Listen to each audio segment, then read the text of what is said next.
앞서 보신 것처럼 제주에서도 코로나19 확진자가 급속히 퍼지고 있습니다. 연일 두 자릿수 확진자가 이어지고 있는데요. 신익환 기자 자세한 이야기 나눠보겠습니다. 현재까지 제주 누적 확진자가 146명으로 집계가 되고 있는데 네. 근데 문제는 이 가운데 감염 경로가 확인되지 않는 분들이 있다고요? 그렇습니다. 최근 사흘 동안 발생한 확진자가 모두 30명입니다. 네. 하루에 10명꼴이 되는 건데요. 제주도에 따르면 현재까지 감염 경로가 확인되지 않은 도내 확진자가 5명이나 되고 있습니다.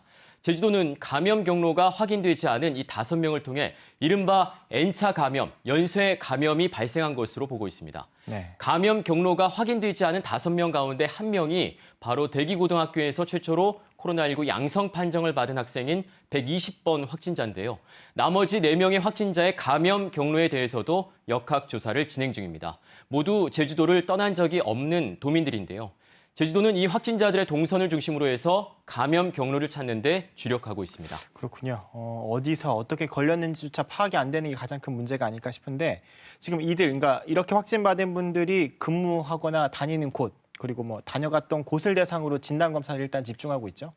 네, 그렇습니다. 앞서 제주 항만 노동자 2명이 코로나19 확진 판정을 받았습니다. 네. 어제 저녁이었습니다. 제주항 국제 여객터미널에 임시 선별 검사소가 설치돼 항만 노동자와 입주업체 직원 등 282명에 대한 검사가 진행됐습니다. 검사 결과 282명 전원이 음성 판정을 받았습니다. 사실 항만의 특성상 외국인과의 접촉이 많아서 집단 감염 등의 걱정이 큰 상황이었는데요.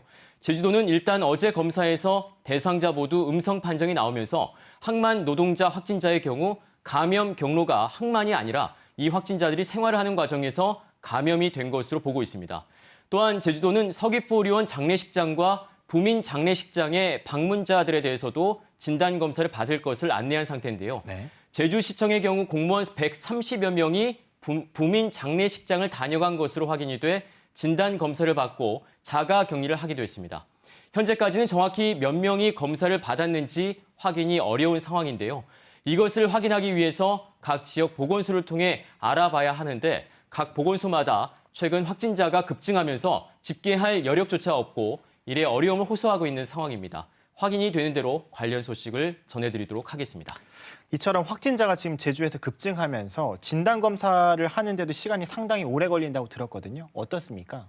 그렇습니다. 제주에선 어젯밤 사이에만 1,700건 가까운 검사가 진행이 됐습니다. 네. 오늘 오전까지만 해도 검사 대기가 500건 정도가 됐는데요.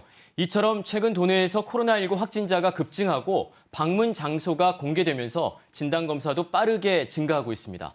이런 상황이다 보니 일반 도민들도 코로나19 진단검사를 받고 싶어도 이 시간이 지연되는 상황이 발생하고 있는데요.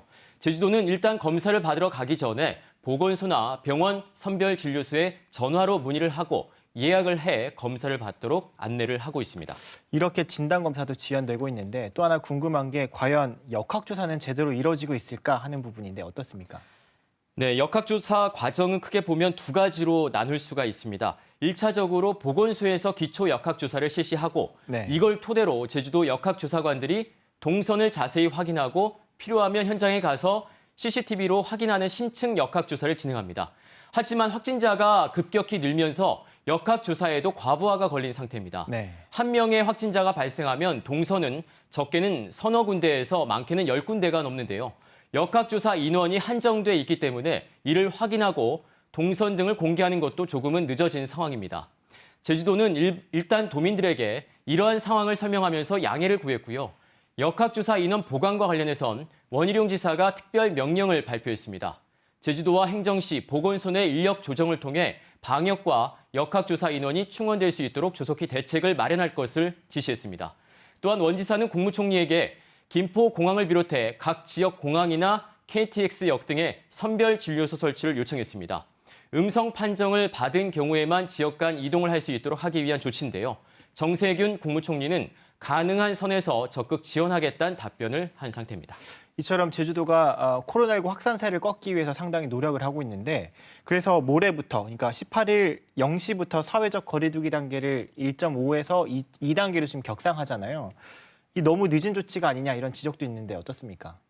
네, 이 거리두기 단계를 조정할 때는 참고하는 핵심 지표와 보조 지표가 있습니다. 네. 이러한 지표를 가지고 적용을 하면은 제주는 1단계인 상황이라는 게 제주도의 설명입니다. 네. 하지만 이 제주도 특성상 관광객들이 많이 찾고 그 가운데는 이 돌아가서 코로나19 양성 판정을 받는 타 지역 확진자도 많은 상황이기 때문에 1.5단계로 올렸다는 것인데요.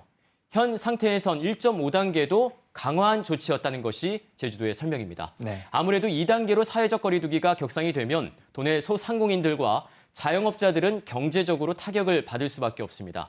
제주도는 이러한 상황을 고려하고 판단해서 정책을 결정하는 게 어려웠다며 2단계 격상이 늦었다는 지적에 대해선 동의할 수 없다는 입장입니다. 네. 하지만 이것은 제주도의 입장일 뿐이죠. 제주를 여행한 뒤 확진 판정을 받는 관광객이 계속 생길 때 거리두기 단계 상향 목소리가 있었거든요. 사태를 빨리 인지해서 거리두기 단계를 올렸다면 하는 아쉬움은 분명히 있습니다. 그렇군요. 알겠습니다. 아무래도 우리 모두 마스크를 철저히 착용하고 사회적 거리두기 단계를 지키면서 확산세를 꺾는 데 다 같이 노력해야겠죠. 신익환 기자 고생했습니다.